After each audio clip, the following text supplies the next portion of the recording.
C'est assez nouveau ça ou Oui. comment? Ah oui, c'est nouveau parce que moi dans l'ancien temps on avait un tandem à deux vélos quoi, mais pas comme ça. Hein. C'est une belle invention, hein, honnêtement. Enfin, j'aurais pas pensé à faire ça. C'est génial ça. Le matin pour aller à l'école, oh là là, c'est la Rolls-Royce du tandem en fait. Dans quoi t'aimerais bien circuler demain quand tu seras grand? Quand tu auras ton permis? Je sais pas moi, dans des vélos rapides quoi, enfin avec un petit moteur mais moins puissant quoi. Quand tu pédales ça recharge un peu le moteur et tu vas moins doucement et après tu peux mettre un peu de moteur. Enfin, Ouais, ça pollue moins. ouais voilà, donc ça gâche moins la planète. C'est pour le développement durable de la planète, quoi. À la prochaine fois. À plus. Bon voyage les gars. Ouais, vous aussi.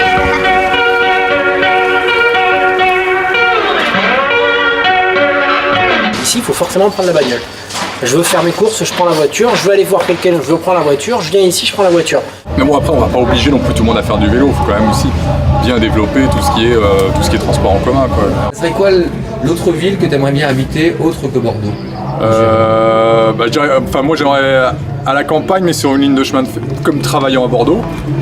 À la campagne, mais sur une ligne directe de chemin de fer assez rapide pour pouvoir venir travailler à Bordeaux ou alors avec à 15-20 km avec une autoroute à vélo.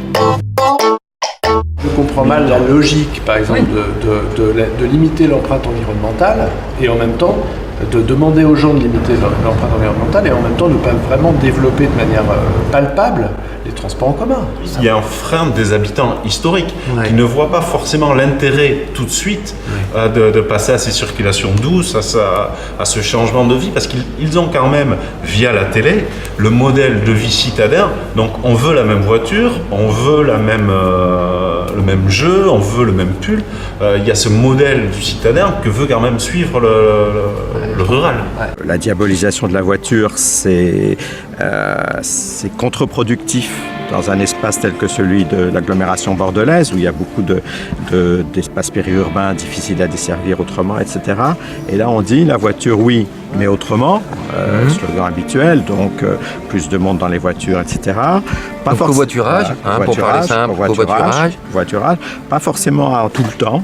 Si on peut faire en sorte que le matin à 9h sur la rocade, puisque c'est le problème mis en avant, il n'y ait que ceux qui soient vraiment contraints d'être là. Il y en a qui ont besoin d'aller vite de temps en temps, pas tout le temps, mais voilà, c'est important. En particulier, il peut y avoir des activités économiques qui demandent effectivement de la vitesse. Et puis très souvent, en fait, on peut aller lentement.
Qu'est-ce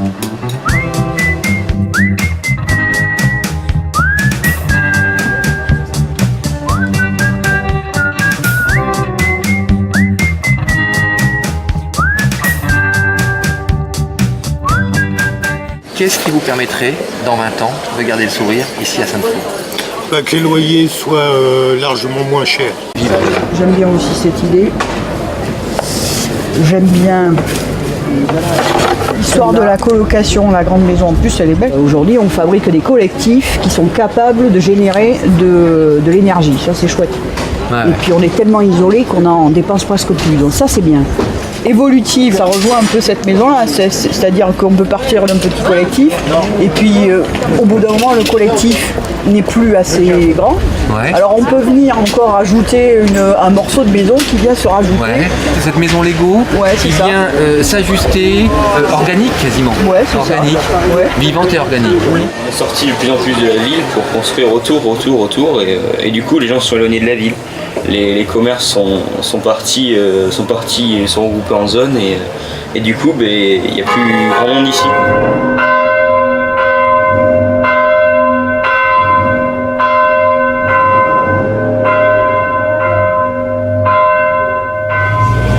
Les logements sur Bordeaux s'est beaucoup développé, c'est modernisé. Cette modernisation a profité. Il y a des gens qui ont fait des superbes affaires, mais par contre on a vidé. On ne peut plus aujourd'hui se loger à Bordeaux avec des revenus moyens ou des revenus modestes. Il faut donc venir en Sud-Gironde. En Sud-Gironde, on trouve encore des terrains qui sont de plus en plus chers d'ailleurs. Donc vous dites, au Médoc, quand on y vient, quand on est jeune, a priori c'est plutôt pour avoir sa maison individuelle, avec son espace, etc.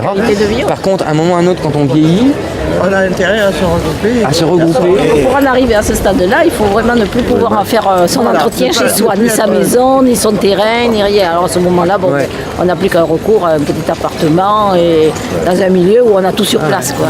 Moi, je fais partie d'un village d'entour. Eh ouais. Mais nous, on a beaucoup de jeunes et on ne les voit pas. On ne voit pas les enfants. Ça a bougé jusqu'à dans les années. Mon village, il a bougé jusqu'à les 82 ou 3. Ouais. Puis après, petit à petit, il s'est éteint. Il s'est éteint, il n'y a plus d'animation, il n'y a plus rien.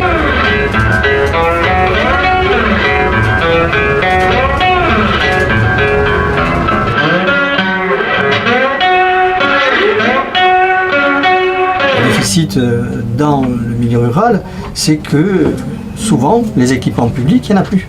Et il n'y en a pas, ou il n'y a pas d'activité.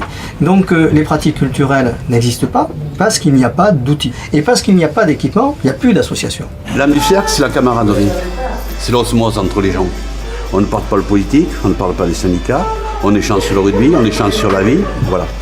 C'est un lieu où on va se retrouver et à être amis. Effectivement, je pense que le cercle va être aussi ce lien social, et là où les néo-ruraux, pour reprendre le terme, vont y trouver les services qu'ils cherchent dans la ville, donc tout ce qui est culture et loisirs. Ça va être, à mon avis, les cercles vont retrouver ce rôle-là. Les lieux vont, à mon avis, prendre de l'importance, mais par contre, il faut savoir les faire évoluer et peut-être leur donner, en fin de compte, cette capacité d'être des lieux de création où les gens vont pouvoir imaginer ensemble les choses. Et au-delà de gagner du temps, mais il faut aussi créer des espaces. Quand on parle de tiers-lieu, c'est une troisième place. C'est pas à la maison, c'est pas au bureau, c'est un lieu plus proche de chez soi qui réduit les déplacements, qui crée aussi du lien social parce qu'on peut autour agréger d'autres services. L'important, c'est qu'il y ait un lieu où des gens peuvent venir dire leurs projets et chacun avec nos capacités, comment on peut à la fois nous s'aider mutuellement et aider aussi de nouveau. Le thème du patrimoine, c'est peut-être pas le bon thème entre guillemets, c'est-à-dire quelque part le thème c'est la rencontre.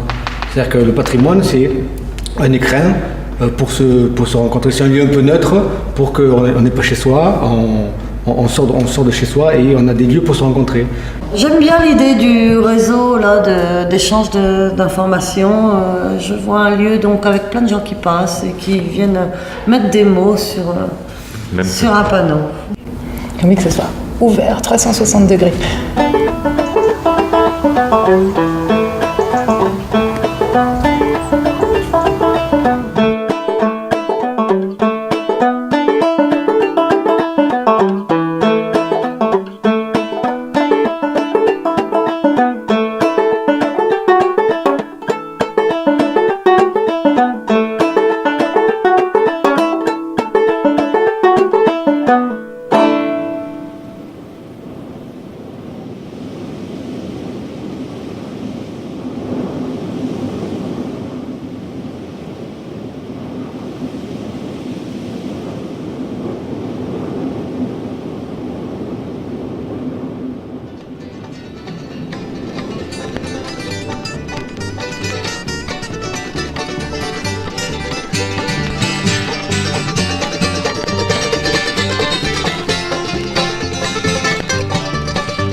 fondamental lorsqu'on parle de ruralité. C'est que l'énorme secteur d'emploi dans la ruralité, c'est les champs. Et effectivement, de repasser à une agriculture bio, c'est quelque chose qui génère énormément plus d'emplois que l'emploi que vous allez trouver aujourd'hui dans toutes les usines, même pour fabriquer les chocolats de Noël, ce sont des robots qui fabriquent. Il n'y a plus d'emploi dans les usines. Donc l'emploi dans la ruralité, il doit être sur les champs, et l'emploi induit en répercussion sur l'artisanat, etc., il doit y être aussi. Maintenant, il faut réimplanter aussi de la PME innovante. Et ça ne peut pas se faire, effectivement, comme tu le disais, Philippe, sans tenir compte des désirs des jeunes, sans tenir compte d'une réalité globale qui va imposer des choix techniques, technologiques. Et ça veut dire aussi que du coup, peut-être qu'on va enfin trouver des solutions pour que les formations proposées correspondent à ce que les entreprises d'ici demandent comme type de qualification chez les jeunes, et qu'à ce moment-là, effectivement, les jeunes d'ici trouveront de l'emploi sur place, n'auront plus besoin d'avoir la bagnole, d'avoir l'appart à Bordeaux, et qu'ils trouveront avec l'emploi le bonheur de vivre ici.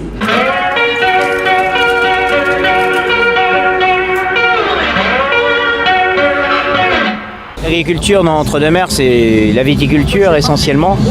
Je pense que ça va changer, ça change déjà et ça va changer. On va revenir à des activités agricoles plus diversifiées. On ne va pas se satisfaire de faire de l'agriculture à l'ancienne où c'était un carcan familial et ça marchait parce que voilà, toute la famille mettait à la main avec d'autres gens qui ne sont pas forcément des gens de ta famille. Les châteaux ne sont que producteurs de quelque chose qui est vendu à l'autre bout du monde. Donc ils obéissent à un concept qui vient de Bordeaux et donc avec une espèce de caste qui est posée là et qui tue toute vitalité. Après, le pouvoir de Bordeaux, s'il est partenaire de nos développements, il peut être très intéressant. C'est dans la complémentarité avec Bordeaux, c'est pas en étant autiste de Bordeaux qu'on va y arriver. On n'a pas exactement sa capacité à agir. C'est peut-être la force de votre démarche, en fait, c'est d'essayer de révéler un peu ce fait, de se dire ensemble qu'on est capable de faire des choses. Alors après ça, autre chose, c'est pas important à la limite. Mais ce qui va développer le territoire, c'est l'envie de faire ensemble quelque chose. Et peut-être que quelqu'un qui travaille dans le même corps de métier que ma grand-mère a travaillé, par exemple, serait super content d'entendre son expérience, de bénéficier de ses contacts, tout ça. Et du coup, là, en facilitant l'insertion des jeunes et en réduisant l'isolement des seniors, on ferait une rencontre qui serait positive pour les deux côtés, du coup.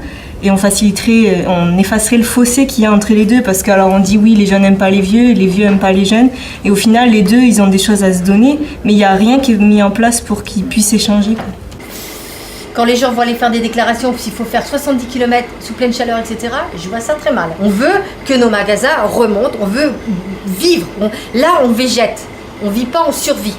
Ah ben nous voilà, on voudrait montrer qu'on est là, et qu'on ne veut pas vieillir, et qu'on veut s'en sortir. Et s'en sortir comment ? Il faut se battre. Maintenant, vous gagnez autant de ne rien foutre en France que de travailler. Moi, je suis arrivé en 79 de Chili, ici. Ça fait il y a quelques temps. Ma fille, elle est française. Il a fait ses études de droit ici. Il a vécu au Mexique. Mon fils, il est français. Il était compagnon de Tour de France charpentier et il habite en Australie. Vous voyez, cette stabilité, quoi. Ça bouge peut-être, ouais. Ça bouge énormément. Ça, pour bouger, ça bouge.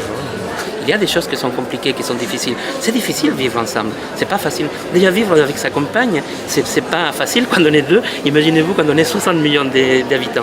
Comment on va faire en 20 ans ? Je pense qu'il n'a pas le choix. Il n'a pas le choix. Il faut voir qu'on a de moins en moins des moyens financiers pour mener des actions. Et ces actions, il va falloir qu'elles soient ciblées. Et il va falloir continuer à être beaucoup plus solidaire, pas assister, parce que je suis d'accord avec le monsieur. L'assistanat, ça mène à rien. Si vous assistez une personne pendant un an et puis vous retirez les dispositifs au bout d'un an, la personne sera plus en difficulté qu'avant. Je pense qu'il faut faire un accompagnement et de plus en plus intégrer pour que les gens ils se prennent en charge eux-mêmes. Et même avec vos idées, que je suis tout à fait contre vos idées, je prendrai un café avec vous et je continuerai à discuter avec vous. Si vous voulez. Vous voyez, parce que je sais que c'est comme ça qu'on peut faire avancer les choses.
Tout cet aspect multiple du Médoc qui est extraordinaire. On part du Haut-Médoc, ici les châteaux, la puissance, la majesté, et après on arrive dans la sauvagerie de la pointe Médoc et de cette espèce, climatiquement parlant, de ce dialogue entre l'océan et la rivière, et plus la terre se rétrécit et plus ça change, plus c'est multiple. Et alors, bien sûr avec les différentes saisons, tout ça est varié, ça change en permanence. C'est un pays de cocagne en fait. On peut aller aux champignons, non mais les champignons, la pêche, la chasse, pourquoi pas quand c'est des vrais chasseurs. C'est un ensemble de liberté déjà. On n'a pas besoin du pont sur l'estuaire, on a besoin de ce pont-là entre la nature et nous qui venons apprécier ça et qui voulons garder ce territoire un peu sauvage en développant des activités intelligentes où les gens peuvent se rencontrer et se croiser.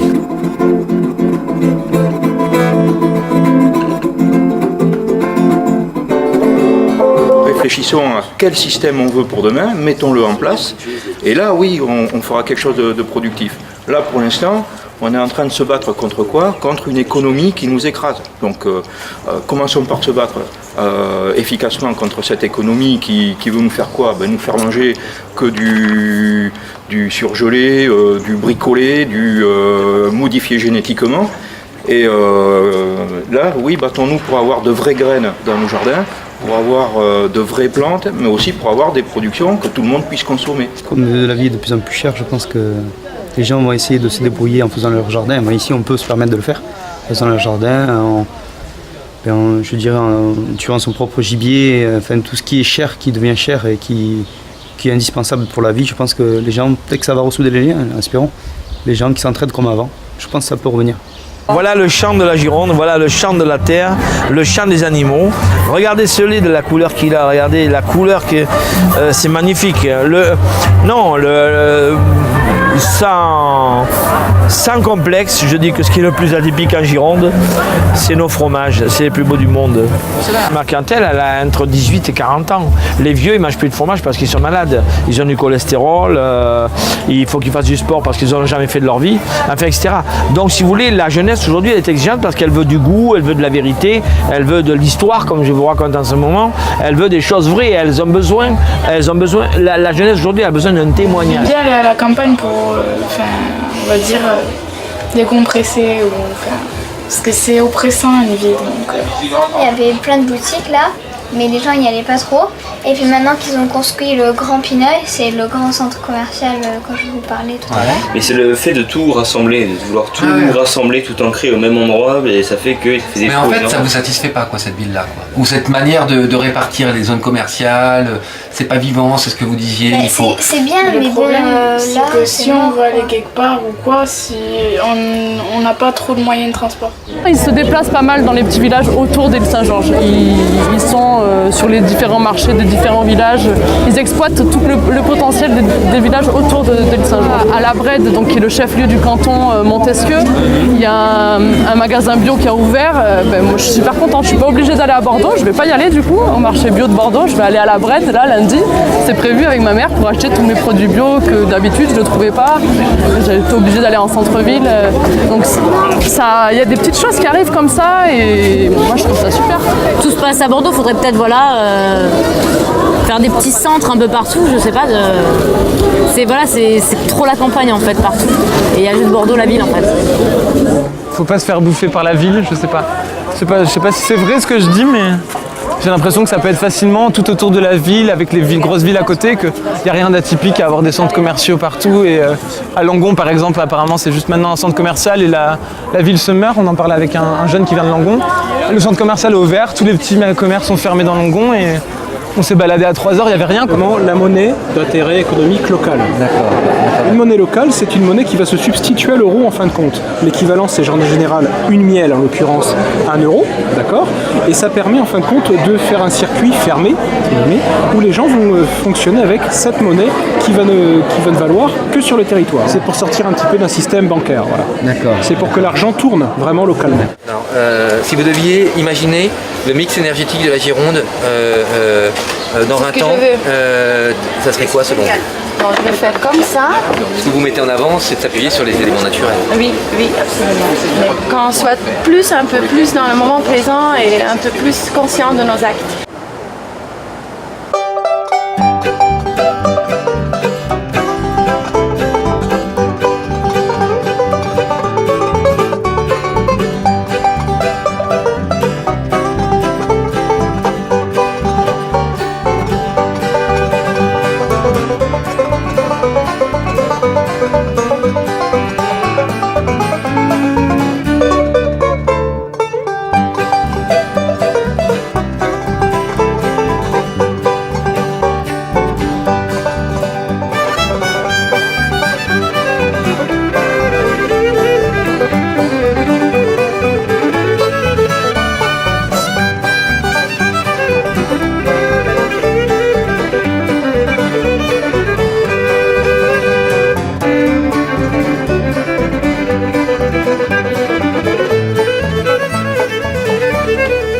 Pas de bruit l'éolienne. Si, ça fait du bruit. Il y a un moteur dedans, hein, donc forcément ça va faire du bruit.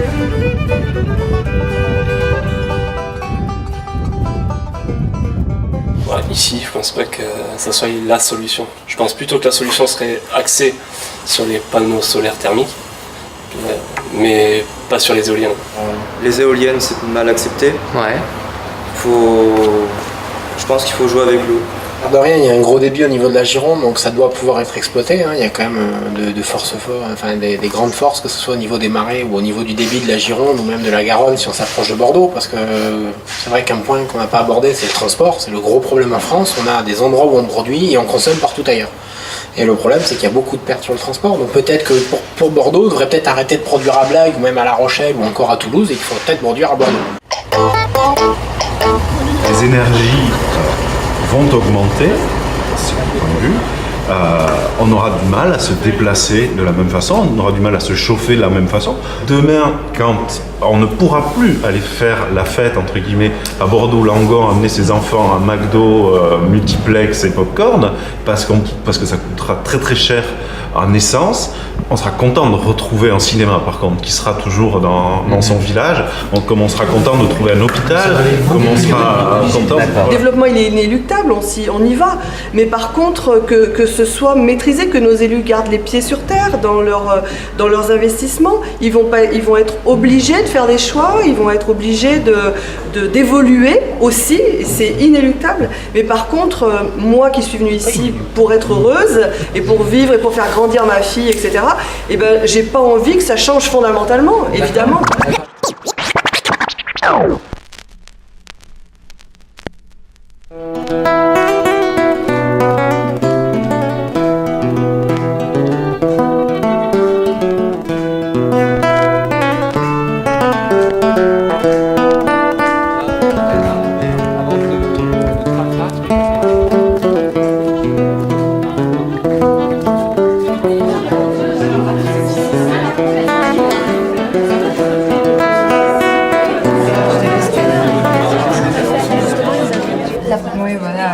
Donc nous on a mis en place un concept qu'on a appelé Girondez-vous.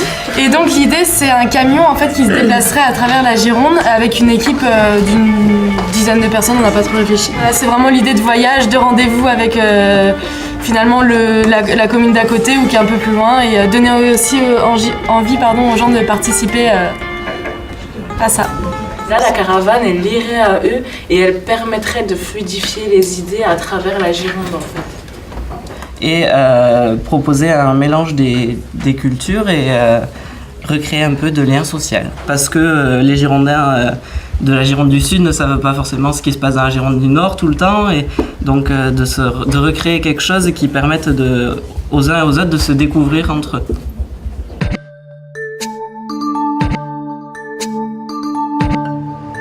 Là, il a dormi, Maxime.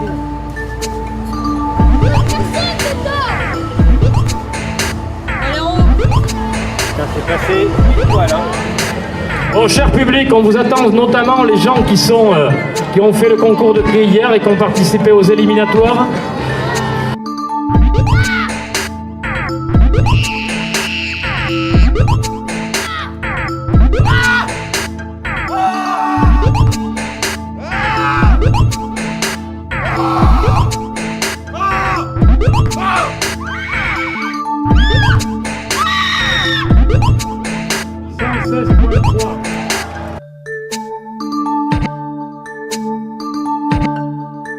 La zen, j'avais fait ça. Mais aimez tout ce qui est sport, amis et tout. Moi je suis pour la zen et détente. Ouais, voilà. L'envie. L'envie, mais envie. Partager. L'envie, partage. Et toi? Bonheur. L'envie, partage, bonheur. À quoi pourrait ressembler un lieu qui donne envie, qui soit un lieu partagé, où on partage des choses et qui soit source de bonheur? Allez hop, à vous de le créer ce truc. Donc mettez maintenant vos idées en forme. Non, un collège sous l'eau, et quand il fait pas beau, on va dedans les nuages. Dans le lac de Cazaux. Comme ça qui s'envole. C'était bonheur, tranquillité, liberté, plaisir et voler.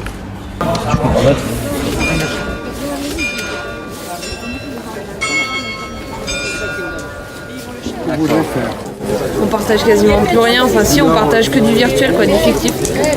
On partage plus des moments ensemble, ou alors c'est très très rare. Le contexte familial, vous savez, où on peut discuter, même les voisins, le voisinage, il faut que ça revienne, ça. C'est la vie, ça. C'est d'avoir le contact avec les gens, de parler des choses. J'essaie de parler surtout les jeunes de maintenant, ceux qui ont 17 ans, 18 ans. Le partage, il faut les apprendre le partage. On est à l'ère de la communication. Quand on voit autant de monde qui se retrouve seul chez eux et de passer uniquement par internet ou par le smartphone pour communiquer, je trouve que c'est quand même pas très... il ne correspond pas du tout à ce que vous voulez faire. C'est ça qu'il faut discuter. Tout le monde, on prend tout le monde en entier, on discute. Peut-être que ça avancera. Et ça avancera, c'est sûr, de toute façon. Il faut discuter pour que ça avance. Échangeons quoi? Échangeons. Allez, j'échange une poignée de main avec un sourire. Oui, non, mais... Merci. Hein.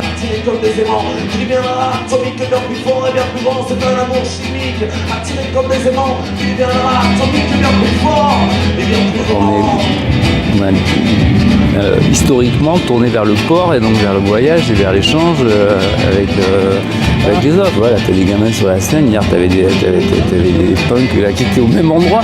C'est ça qui est magique, parce que la vie elle est comme ça.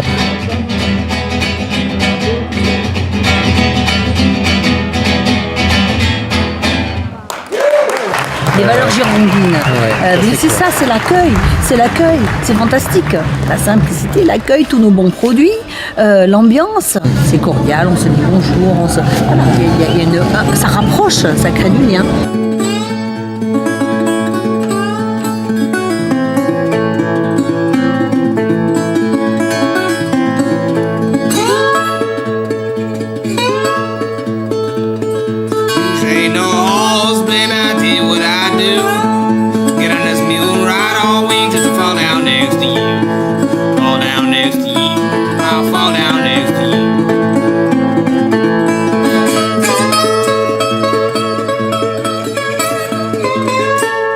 Que notre richesse, quand on parle du milieu associatif en milieu rural, c'est que non, on se démonte pas.